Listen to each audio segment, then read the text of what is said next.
Hello students, welcome to my channel Wow Chemistry. आज के इस वीडियो लेक्चर में हम न्यूक्लियोटाइड्स एंड न्यूक्लिक एसिड्स के बारे में डिस्कस करेंगे।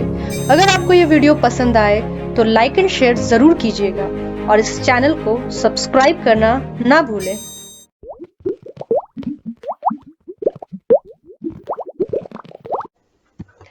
Nucleic acids are macromolecules. Macromolecules हम उन मॉलिक्यूल्स को कहते हैं जिनकी मॉलिक्यूलर वेट बहुत अधिक होती है। Nucleic acids are also called as the biopolymers. ये वो पॉलीमर्स है जो कि लिविंग सिस्टम में एग्जिस्ट करती है। नाउ सिंस हम इनको पॉलीमर्स कह रहे हैं, इसलिए कुछ मोनोमर यूनिट से बना हुआ है। तो इनके जो मोनोमेरिक यूनिट है उनको हम न्यूक्लियोटाइड्स कहते हैं। तो जैसे हम न्यूक्लिक एसिड्स की बात करते हैं तो हमारे दिमाग में क्या डीएनए और आरएनए क्लिक करता है। डीएनए एंड आरएनए के बारे में हम अभी स्टडी करेंगे थोड़ी देर में। तो सबसे पहले हम हिस्ट्री ऑफ न्यूक्लिक एसिड्स के बारे में स्टडी करेंगे। तो Swiss scientist sir Friedrich Miescher ने 1868 में डीएनए को आइसोलेट किया था from the nucleus of pus cell. उन्होंने इसका नाम न्यूक्लिन दिया था। ये जो न्यूक्लिन है इनके पास कुछ एसिडिक प्रॉपर्टीज भी होती है, इसलिए इसका नाम बाद में न्यूक्लिक एसिड रखा गया। नाउ यहाँ पे हम डिस्कस करेंगे about the role of nucleotides. Before moving into the structure of nucleotides, हम इसके फंक्शन के बारे में थोड़ा डिस्कस कर लेते हैं यहाँ पे। तो ये जो न्यूक्लियोटाइड्स है, these are the building blocks of nucleic acids. जैसे मैंने अभी डिस्कस किया था कि न्यूक्लिक एसिड्स का जो मोनोमर यूनिट है, डीएनए एंड आरएनए का जो मोनोमर यूनिट है, उसको हम न्यूक्लियोटाइड्स कहते हैं। अपार्ट फ्रॉम दिस, एक न्यूक्लियोटाइड एटीपी होती है जिसको हम एनर्जी करेंसी कहते हैं, क्योंकि हमारे बॉडी में बहुत सारे जो मेटाबॉलिक प्रोसेसेस होती है उनमें ये एनर्जी प्रोवाइड करती है।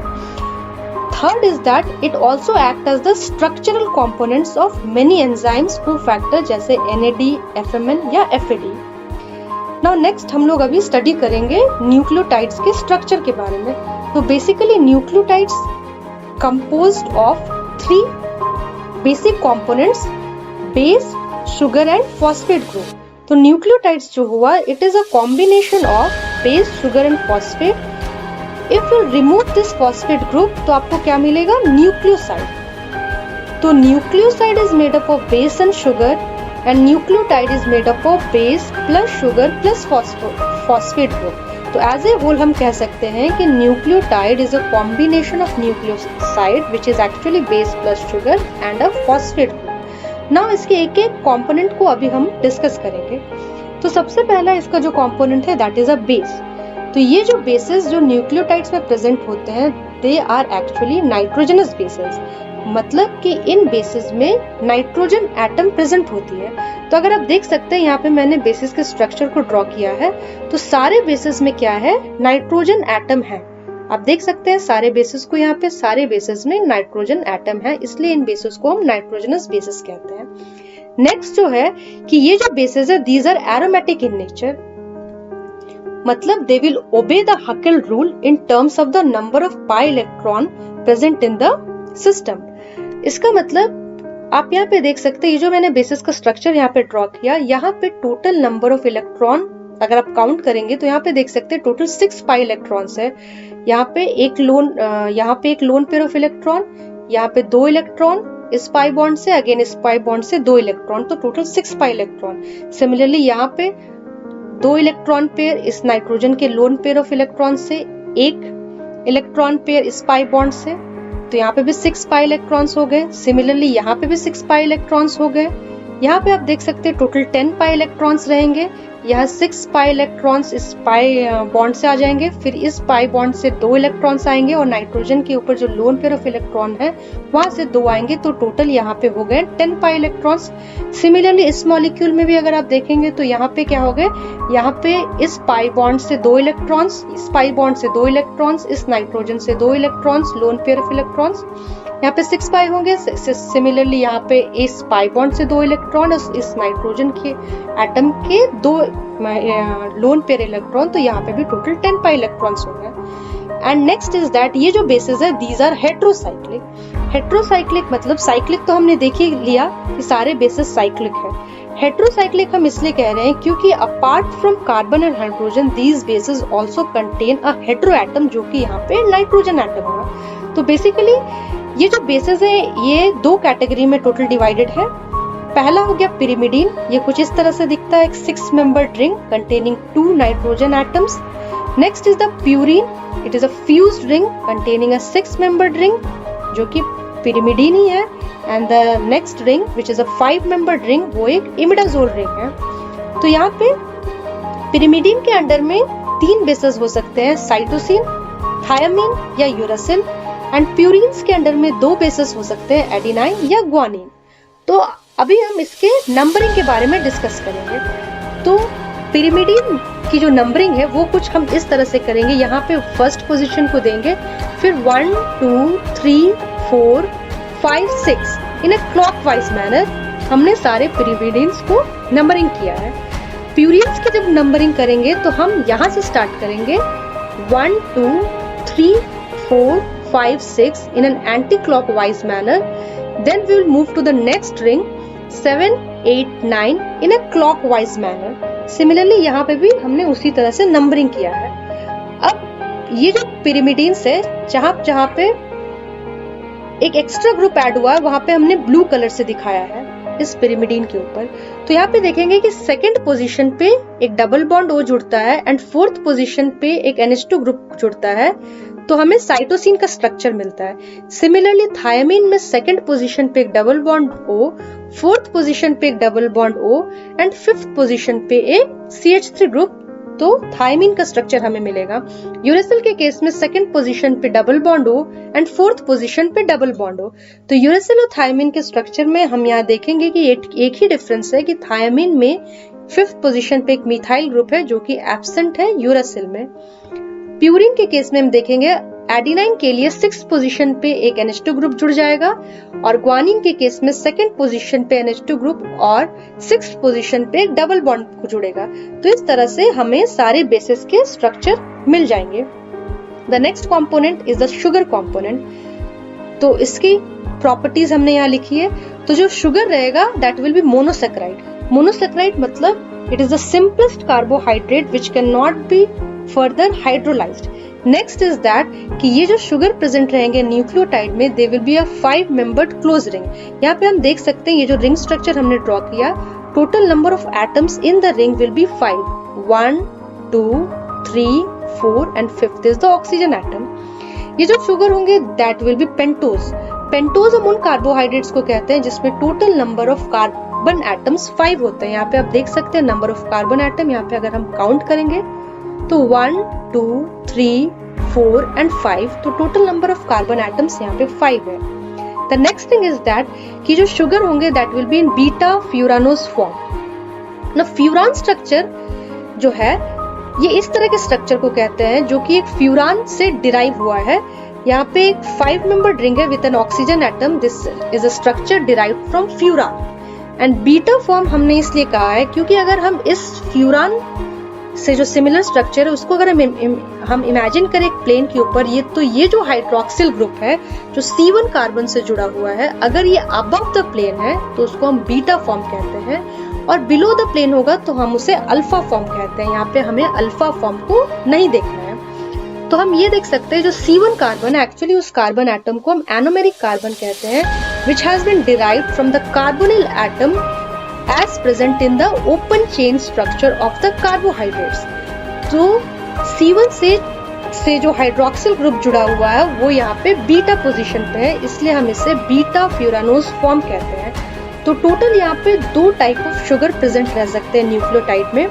सबसे पहला है डी राइबोज एंड दूसरा है D2 डीऑक्सीराइबोज। तो इन दोनों के स्ट्रक्चर में क्या अंतर है, मैंने यहाँ पे सेकंड पोजीशन पे आप देख सकते हैं जो हाइड्रोक्सिल ग्रुप है हमने यहाँ पे इसे ब्लू कलर से इंडिकेट किया है। तो ये जो हाइड्रोक्सिल ग्रुप है यहाँ पे ऑक्सीजन एटम, हाइड्रोक्सिल ग्रुप का जो ऑक्सीजन एटम है दैट इज एब्सेंट और केवल हाइड्रोजन एटम प्रेजेंट है, इसलिए हमने यहाँ पे लिखा है डीऑक्सीराइबोज। एंड यहाँ पे आप देख सकते हैं कि डी लेटर यूज हुआ है दोनों कार्बोहाइड्रेट के आगे क्योंकि डी कन्फिग्रेशन जो होते हैं नेचुरली अकरिंग जितने सारे भी कार्बोहाइड्रेट्स होते हैं वो डी कन्फिग्रेशन के होते हैं, इसलिए D ribose and D2 oxyribose he 2 type of sugar है जो न्यूक्लियोटाइड में प्रेजेंट रहते हैं। The third component is the phosphate group. तो ये जो फॉस्फेट है they can be either monophosphate या डाइफॉस्फेट या ट्राइफॉस्फेट।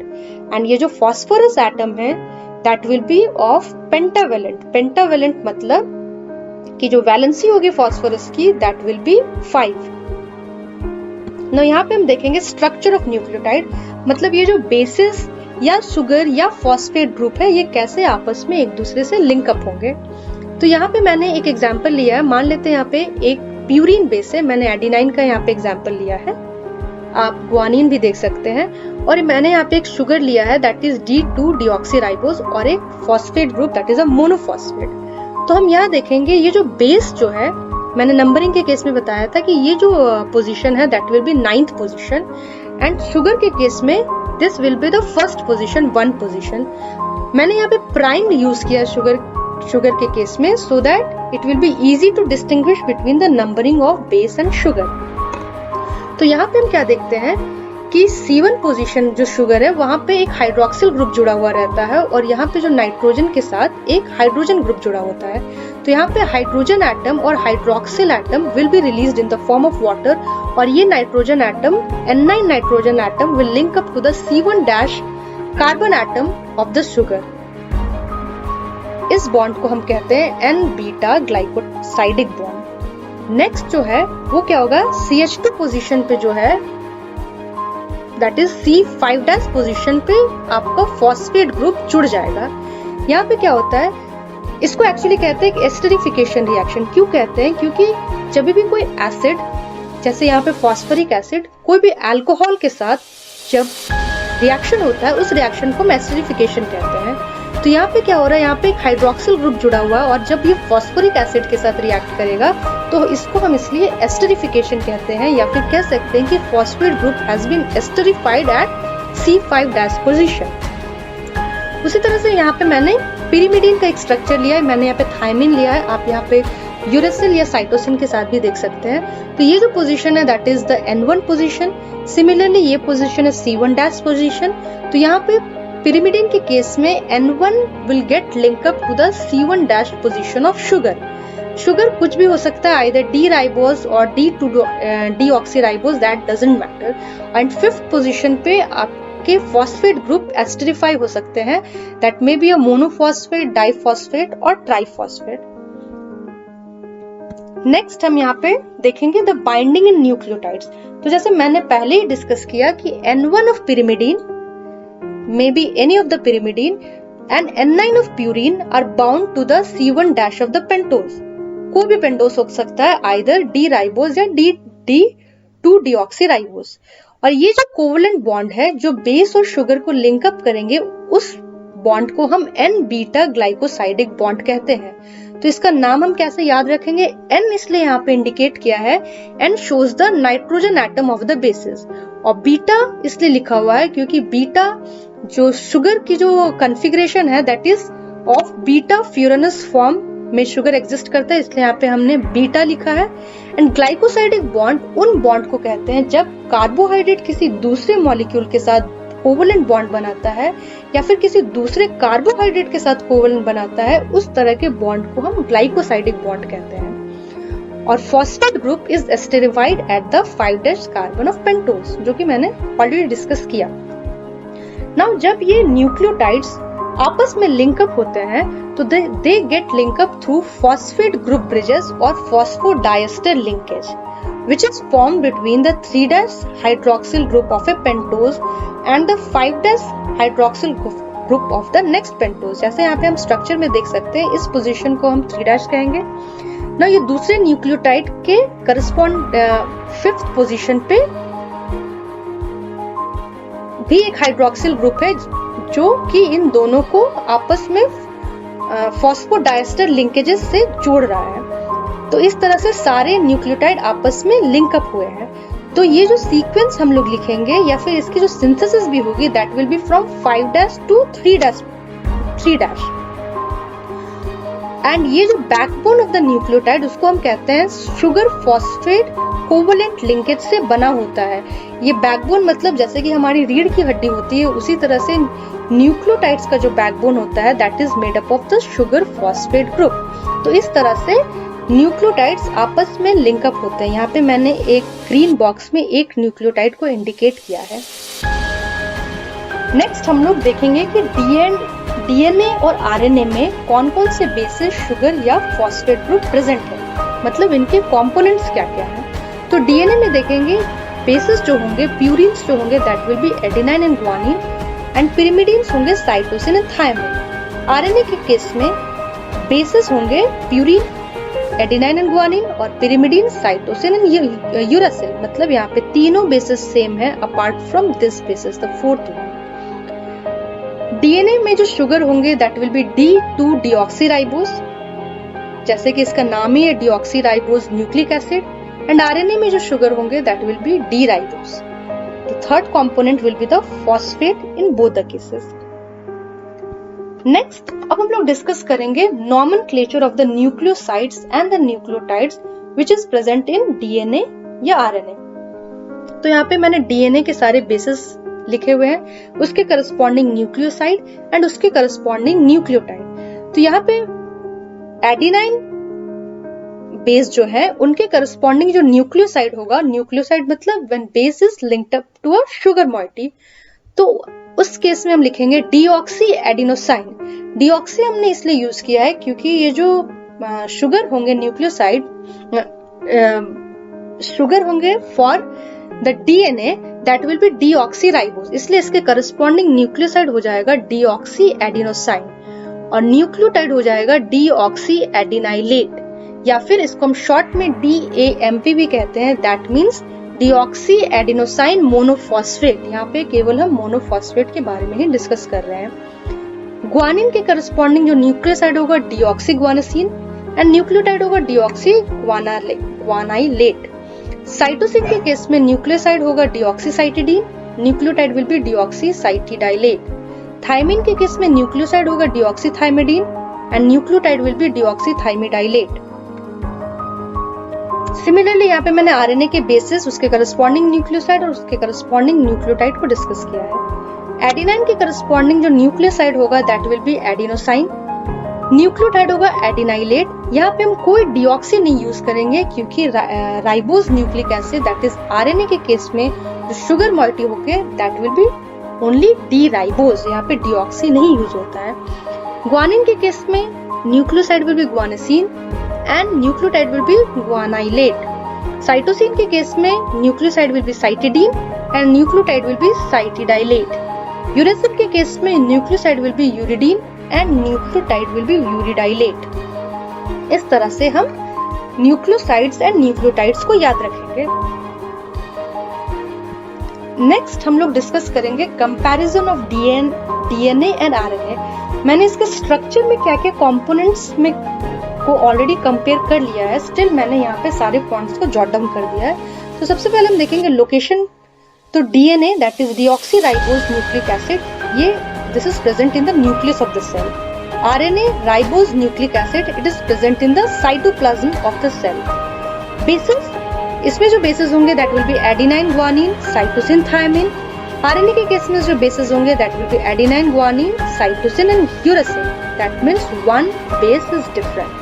Thymine इस केस में, इस केस में uracil. Sugar जो होंगे that will be D2-deoxyribose for DNA. RNA के केस में the sugar will be D-ribose. Strand का जो नेचर होगा डीएनए के केस में डबल स्ट्रैंडेड होंगे, दैट मीन्स यहाँ पे 2 स्ट्रैंड रहेंगे। आरएनए के केस में सिंगल स्ट्रैंडेड रहेंगे मोस्ट ऑफ द केसेस में। डीएनए का जो मेजर फंक्शन है that is it carries the genetic information. RNA के केस में it is involved in the synthesis of proteins. Susceptibility to alkali hydrolysis, मतलब कि एल्कली या बेस के प्रेजेंस में कौन सा इजीली हाइड्रोलाइज हो जाता है। तो हम देखते हैं कि डीएनए इजीली हाइड्रोलाइज हो जाता है क्योंकि C2' पोजीशन में इसके पास एक हाइड्रोक्सिल ग्रुप है जो कि हाइड्रोलिसिस में हेल्प करता है, वेराज आरएनए जो है वो रेजिस्ट करता है हाइड्रोलिसिस को in presence of alkali due to the absence of hydroxyl group at the C2' position में। तो ये मैंने ऑलरेडी शुगर का जब स्ट्रक्चर डिस्कस किया था तो मैंने बताया था कि डीऑक्सीराइबोस के केस में C2' पोजीशन पे कोई हाइड्रोक्सिल ग्रुप नहीं है, वेराज राइबोस के केस में हाइड्रोक्सिल ग्रुप प्रेजेंट है।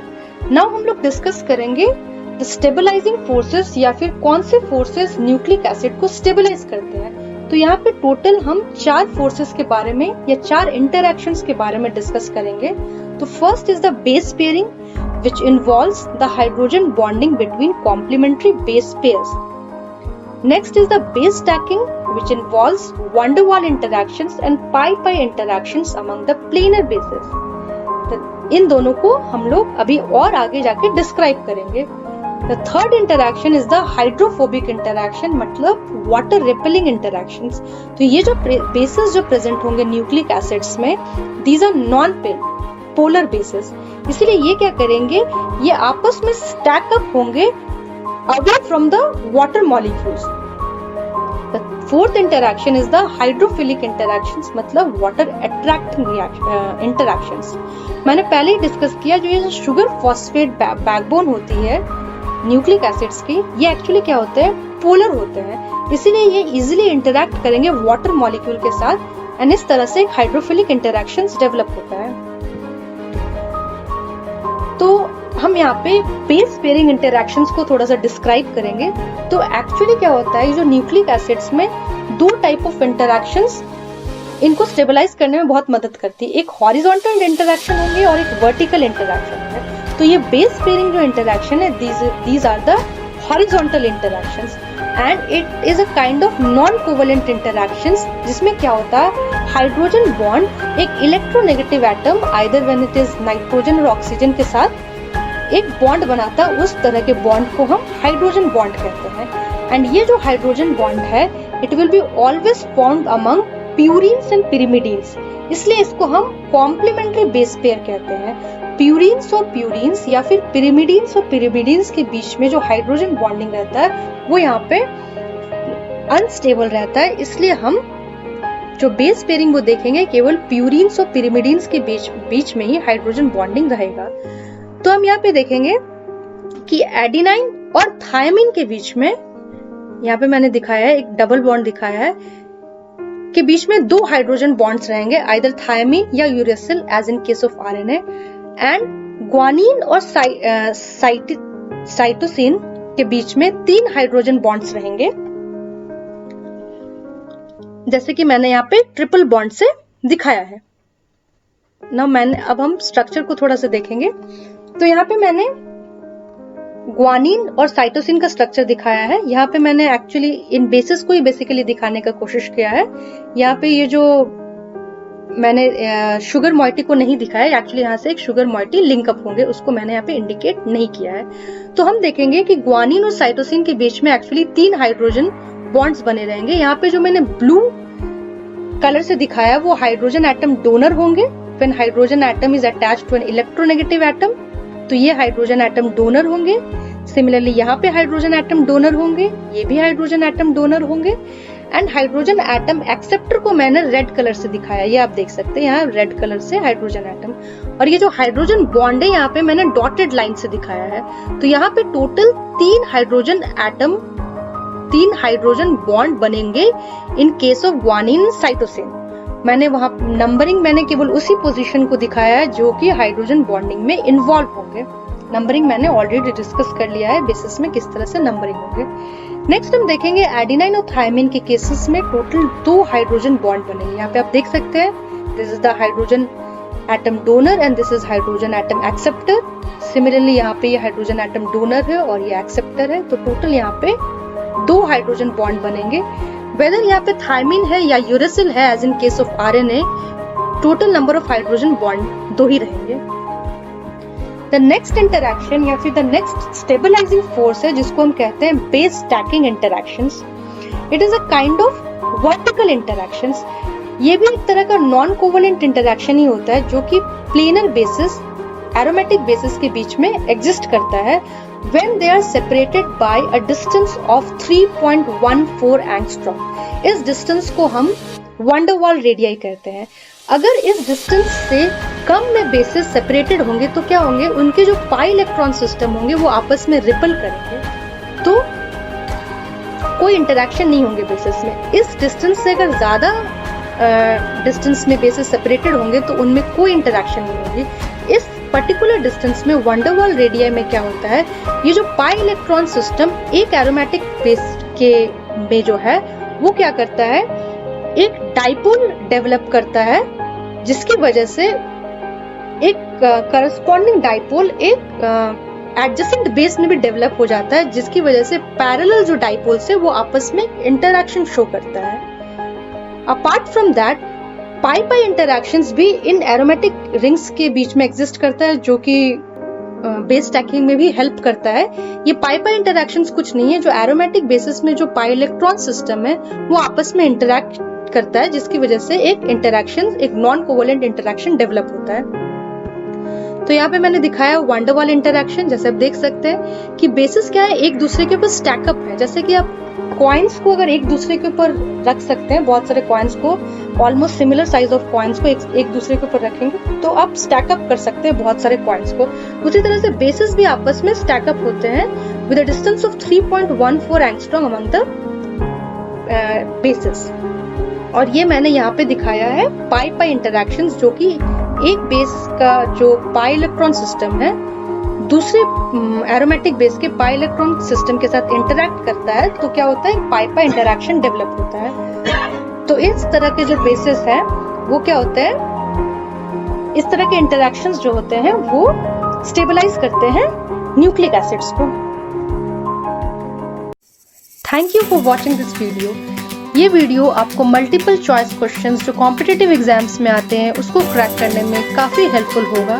अगर आपको ये वीडियो पसंद आया होगा तो चैनल को सब्सक्राइब जरूर करें और बेल आइकन को क्लिक करना ना भूलें।